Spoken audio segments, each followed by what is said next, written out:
Appearing on Broadway in Hal Prince's Parade, Joseph's and the Amazing Technicolor Dreamcoat, and Candide. Please welcome to the stage, Yonkers, Ms. Diana Brownstone.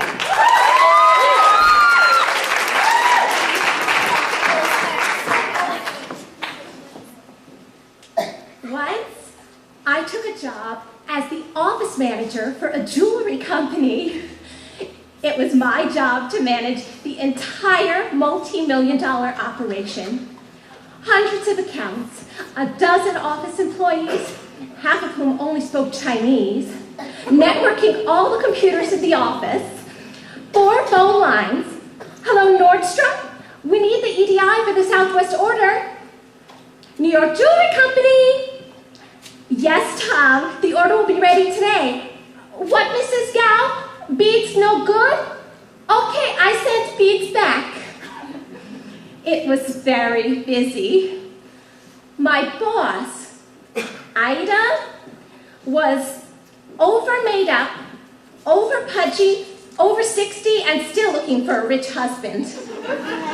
It seemed like she had a plastic surgery every other week. I mean, she had so many facelifts, she could see behind her because her eyes were now in the back of her head.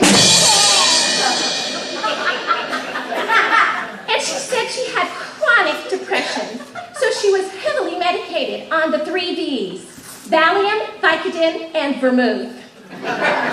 Now, my desk was all the way in the corner of the office, and hers was right next to mine. Now, Ida always needed to share everything that was on her mind with me, and I could never have 5 minutes to just focus on my work.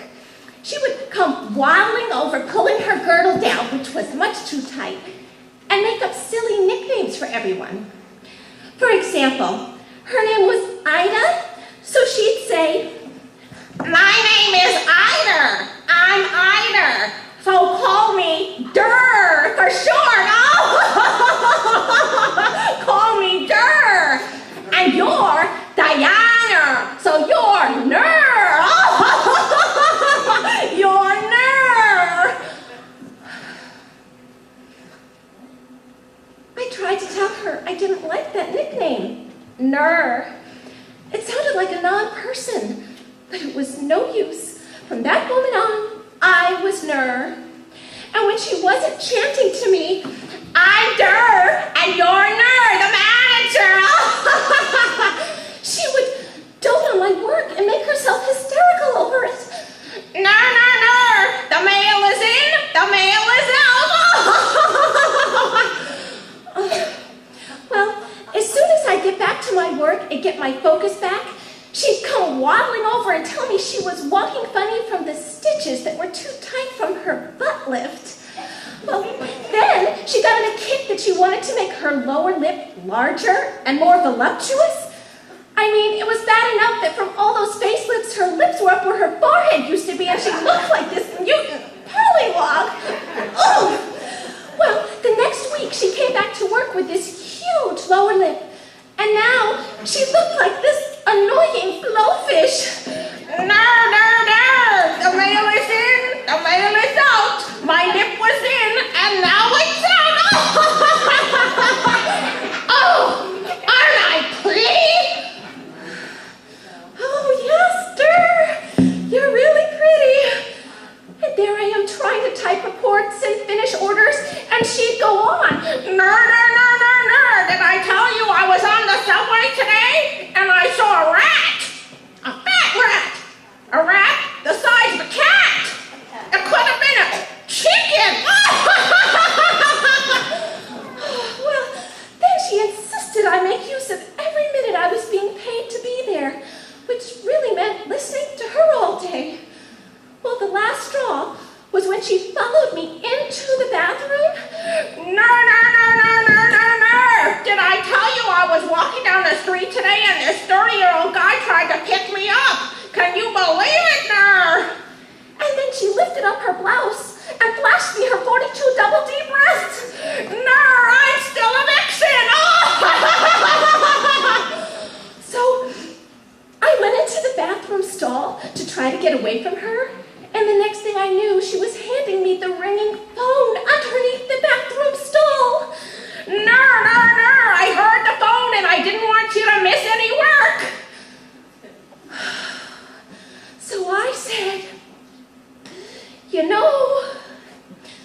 I have been trying really hard for weeks to just do my work and listen to your stories and not be a jerk.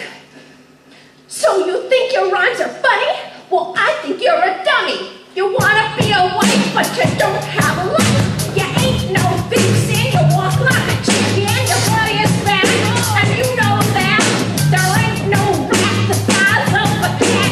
You got a bad facelift, you look like a blowfish, your lip is wheezy, you're driving me crazy. You wanna come here? I'll tell you what, I quit this job.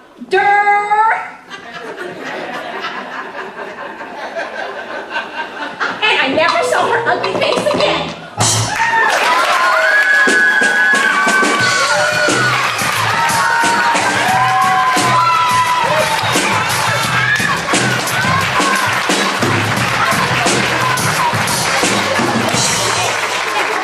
Come on, y'all, give it up for Miss Diana Brownstone.